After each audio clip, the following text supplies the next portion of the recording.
तो हम लोग ग्लासेस के बारे में बात करने वाले हैं। इम्पोर्टेंट ग्लासेस, उनके टाइप्स और फिर वहाँ के जो यूजेस होते हैं। ठीक है, अभी 2024 में CAPF का एग्ज़ाम हुआ था। ठीक है, मैंने उसकी पूरी एनालिसिस करा रखी है और इस सेम क्वेश्चन पूछा गया था कि जो आई लेंसेस होते हैं ना, आपको पता है जो कुछ आई लेंसेज होते हैं जो यूवी रेज़ को एब्जॉर्ब कर लेते हैं, अल्ट्रा वायलेट रेज़ को।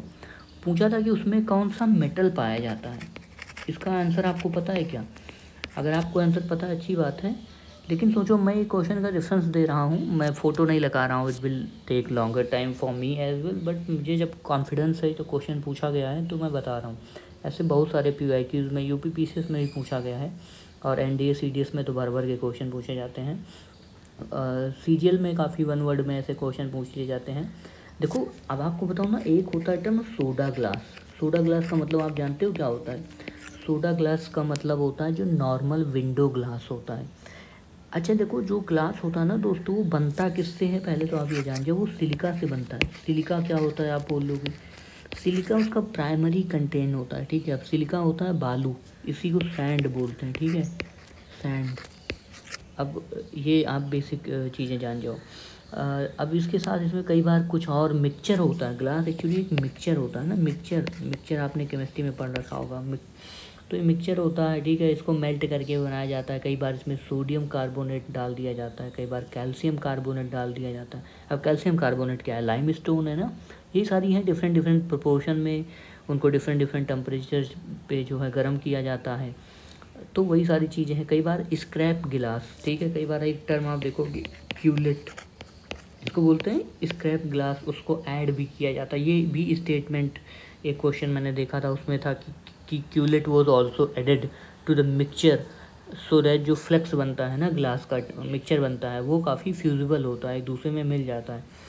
तो अब हम लोग देखेंगे इंपॉर्टेंट टाइप ऑफ ग्लासेस के बारे में और उनके यूजेस के बारे में। ठीक है, तो एक टर्म होता है सोडा ग्लास। ठीक है, सोडा ग्लास आपको जहाँ कहीं भी लगे तो इसका मतलब होता है ये जो विंडो ग्लास होता है ना, जो विंडो में लगता है, बोटल्स में यूज़ होता है ना, बोटल्स में। ठीक है, डिशेस में जो ग्लास है उसी को बोलते हैं, ट्यूबलाइट्स में। तो ये सारे ग्लासेस जो हैं डोमेस्टिक यूटेंसिल्स में, इसको सोडा ग्लास बोलते हैं। इसमें क्या होता है? सोडा मतलब सोडियम होता है। ठीक है, सोडियम कार्बोनेट होता है, इसमें कैल्शियम कार्बोनेट होता है, सोडियम प्लस कैल्शियम होता है। तो ये आपको पता होना चाहिए। अब दूसरा हम लोग देख लेते हैं, पोटास ग्लास है। ठीक है, ऐसे ही पोटास का मतलब होता है इसमें पोटास पाया जाएगा। ठीक है, अब ये इससे क्या बनाओगे? क्योंकि इसमें पोटास है एंड कैल्शियम भी है, सिलिका रहता है, तो इसमें ये क्या है कि टेम्परेचर को हाई रेसिस्टेंस तक झेल सकता है। ठीक है, तो इसमें क्या है कि hard boiling glass test tube. ठीक है, कोई हार्ड टेम्परेचर की कहीं बात आ जाए तो आप पोटास ग्लास की बात करोगे। होता इसमें सिलिका ही है, लेकिन इसमें पोटास का यूज़ कर दिया गया है, तो ये टेम्परेचर को ज़्यादा टोलरेट कर पाएगा। ठीक है, अच्छा आप एक टर्म यूज़ सुने होंगे, फोटोक्रोमेटिक ग्लास ना। अब ये जो भी फोटोक्रोमेटिक वाले ग्लास होते हैं ना, जो भी आप वहाँ पे जाते हो, लाइक जब दुकान नहीं होती है चश्मे वाली, फोटोक्रोमेटिक ग्लासेस वो बोलते हैं भैया, फोटोक्रोमेटिक ग्लासेस वहाँ होता है ना। तो उसमें क्या होता है कि वो जो यूवी लाइट है ना, उसको भी थोड़ा सा एब्जॉर्व करने की पोटेंशियल होती है। और ये जो भी चश्मे होते हैं, आई ग्लासेस, ठीक है, एंड गोगल्स, इसमें सब में भी यूज़ होता है। मतलब जो भी, अब इसकी एक लाइक क्वालिटी होती है फोटोक्रोमेटिक ग्लासेस की, कि they can turn dark in sharp shining UV light because of presence of embedded micro crystalline silver compound. इसमें सिल्वर कंपाउंड होता है। ये भी पूछ सकता है कि भाई फोटोक्रोमेटिक ग्लास में क्या होता है, तो भाई इसमें सिल्वर कंपाउंड होता है, सिल्वर क्लोराइड, ये याद रखना आप। तो ये क्या करता है, कोई डार्क है ना, लाइक डार्क लाइट है, ठीक है, उसको ना यूवी लाइट में लाइक क्या कर देता है, चेंज कर देता है। तो ये आपको ध्यान में रखना है। अगेन याद रखना, एक टर्म होता है पायरेक्स ग्लास। ठीक है, पायरेक्स अब मेन आ गया ना, जहाँ पे इससे ज़्यादा क्वेश्चन पूछा जाता है। इसको लेबोरेटरी के जो लैब में जितने इक्विपमेंट्स होते हैं वो यूज़ होते हैं। ठीक है, पायरेक्स ये याद रखना। उसके बाद में याद रखना फ्लिंट ग्लास। फ्लिंट ग्लास में बोरैक्स होता है। और आप ये याद रखना कि जो भी कैमरा के लेंस होते हैं या प्रिज्म होता है, ठीक है, प्रिज्म या कैमरा के लेंसेज जो होते हैं, माइक्रोस्कोप्स के लेंस होते हैं, टेलीस्कोप्स होते हैं, ठीक है, टेलीस्कोप, माइक्रोस्कोप, तो इनको एक्चुअली क्या होता है इसमें डिफरेंट, अब फ्लिंट इसको बोला जाता है, इसमें बोरैक्स यूज़ होता है, ठीक है।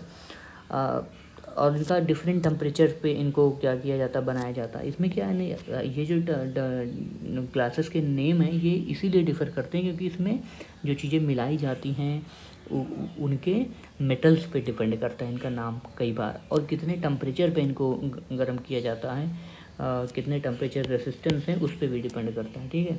तो आप फ्लिंट के बारे में आप जान गए। एक क्वेश्चन पूछा है क्राउन ग्लास के बारे में, ठीक है।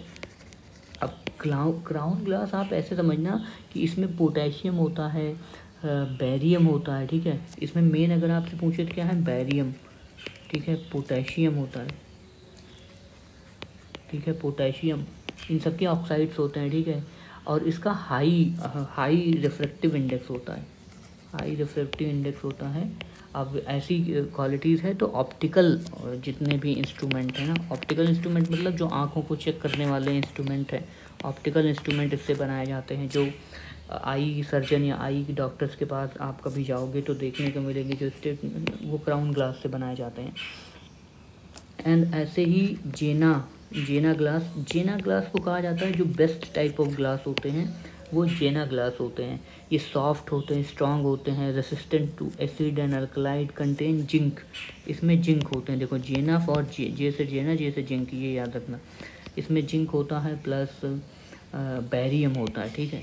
जिंक एंड बैरियम होता है जेना में। अभी इसको यूज़ कहाँ किया जाता है, जैसे लेबोरेटरी में जहाँ पे एसिड और बेस, चूँकि ये क्या होता है इनसेंसिटिव होता है, मतलब इसके ऊपर एसिड एंड बेस का कोई इफेक्ट नहीं पड़ता जेना ग्लास में, तो इसीलिए जेना ग्लास के अंदर आप एसिड को स्टोर कर सकते हो। सारे ग्लास में नहीं रख सकते हो, नहीं वो रिएक्शन कर लेगा, ठीक है। एसिड को, बेस को, अल्कलाइन को जो लैब में रखे जाते हैं वो जेना ग्लासेस में रखे जाते हैं।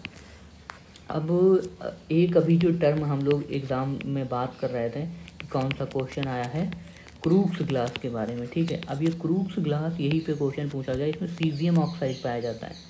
एंड ये जो सीरियम ऑक्साइड, सॉरी मैं सीजियम बोल रहा हूँ, सीरियम ऑक्साइड पाया जाता है। और यही ऑक्साइड है जो एब्जॉर्ब करता है यूवी रेज को, ये यूवी रेज को एब्जॉर्ब करता है। तो कई सारे आई वाले जो आप कुछ ऐसे चश्मे देखते हो ना, आई लेंसेस, जो कहते हैं कि भाई यूवी रेज को ये एब्जॉर्ब करता है, तो उसमें ये यूज़ होता है, ये आप ध्यान में रखना, ठीक है। तो यही कुछ इंपॉर्टेंट ग्लासेस हैं, क्रूक्स, जेना ग्लासेस जिनको सही कहा जाता है। फिर हमने क्राउन ग्लासेस के बारे में देखा, ठीक है। अब क्राउन ग्लासेस आप याद रखना कि ये इसमें बैरियम होता है, इसका हाई रिफ्रैक्टिव इंडेक्स होता है, ये ऑप्टिकल इंस्ट्रूमेंट में यूज़ होते हैं। फिर फ्लिंट ग्लास में आप ये याद रखना ना कि like these things are very, मतलब आपको ये कई बार नहीं भी पूछ सकता है, लेकिन हाँ ऑप्टिकल इंस्ट्रूमेंट्स में यूज़ होता है। ये पायरेक्स होता है लेबोरेटरी इक्विपमेंट में। अब फोटोक्रोमेटिक क्या होता है ये आप याद रखना, फोटोक्रोमेटिक वाला बहुत ज़्यादा इम्पॉर्टेंट है, क्योंकि ये डार्क को शार्प शाइनी यूवी लाइट में चेंज कर देता है because of presence of silver chloride, ठीक है। आई ग्लासेस, गोगल्स में यूज़ होता है। उसके बाद पोटास ग्लास जो है, पोटास वाले में याद रखना कि हाई रेसिस्टेंस होता है, टेम्परेचर रेसिस्टेंस के बारे में। उसके अंदर soda glass, normal window glass होता है। एक दो बार पढ़ोगे लिखोगे तो खुद से ही तैयार हो जाएगा, ठीक है। चलो स्टे प्लस।